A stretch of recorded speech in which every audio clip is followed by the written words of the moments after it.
নারীর আবার কবরী তোমাদের রাধারানী ব্রজের মহাসতী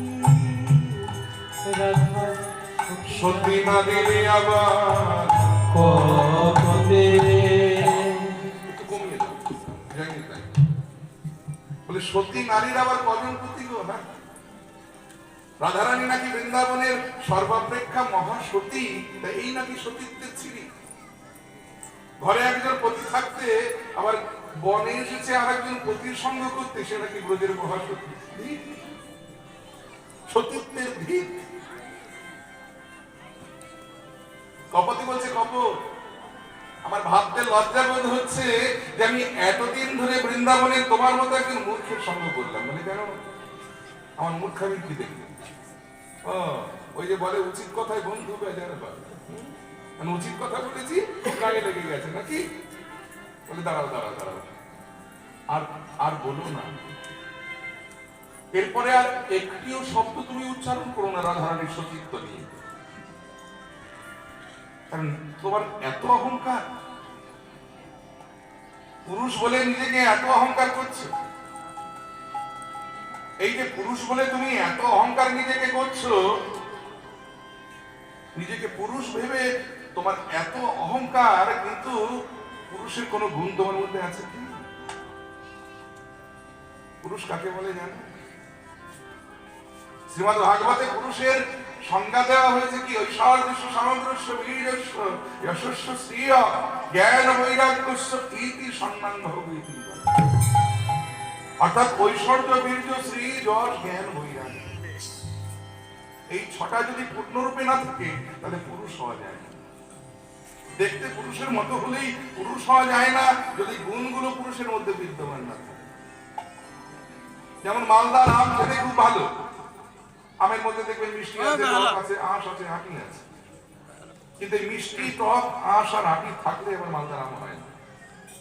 সে কেমন হয়েছে জানেন লন্ডন থেকে এক ব্রিটিশ সাহেব ভারতবর্ষে বেড়াতে এসে বিভিন্ন জায়গায় ঘুরে ঘুরে মালদা জেলায় দিন কত কাটিয়ে মালদার প্রচুর আম খেয়ে বাড়িতে গেছে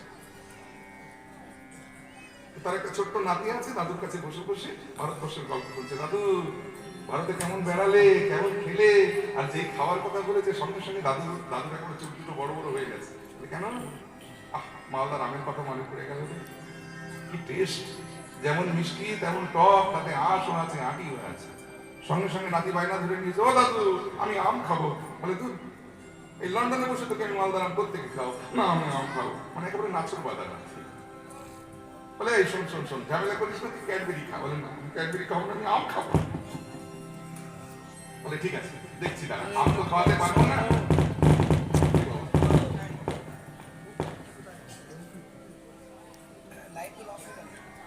আম তো খাওয়াতে পারবো না রান্নাঘরে গিয়ে ঠাকুমার কাছ থেকে একটু চিনি আর তেঁতুল নিয়ে আয় নাতি নিয়ে এসেছে ছুটে এনেছি দাদু কি করবো বলে ভালো করে ঘুটিয়ে মিষ্টি তাহলে মিষ্টি এবার কি করবো বলে তাই তো দাদু ভাই মিষ্টিও পেলাম টকও পেলাম কিন্তু আশা রাখি কোথায় পাই এই দেখতো এখানে বড় বড় দাড়িকার আছে নাতি বলছে তোমার মুখেই রয়েছে আর মুখ শুকিয়ে অনেকটা আটির মতো হয়ে গেছে বলে তারা দেরি করিস না ওই চিনি গোলা তেঁতুল গোলা নিয়ে সব দাড়িতে মাখ নাতি গিয়ে মাখিয়ে দিয়েছে বলে এবার কি করবো বলে এবার চুষ নাতি চুষতে শুরু করেছে তাহলে দেখুন মিষ্টি পাওয়া গেল টক পাওয়া গেল আঁশ পাওয়া গেল আঁটি পাওয়া গেল কিন্তু মালদার আম কি হলো হলো না তেমনি দেখতে পুরুষের মতো হলেই পুরুষ হওয়া যায় না যদি সেই গুণগুলো পুরুষের মধ্যে বিদ্যমান না থাকে পুরুষকে শাশ্বত সনাতন যিনি আমার অনাদি আদি গোবিন্দ যিনি হলেন ভগবান আর ভগবানের সংজ্ঞা হলো এই যে ঐশ্বর্যস্য সমগ্রস্য বীর্যস্য যশস্য শ্রিয় জ্ঞান বৈরাগ্যস্য ইতি সম্মান ভগবতী বলা অর্থাৎ ঐশ্বর্য বীর্য শ্রী যশ জ্ঞান বৈরাগ্য পূর্ণরূপে থাকতে হবে ঐশ্বর্য শব্দের অর্থ কি আমরা প্রাকৃত জগতে ঐশ্বর্য বলতে বোঝাই 2-4 তলা বাড়ি 3-4টে গাড়ি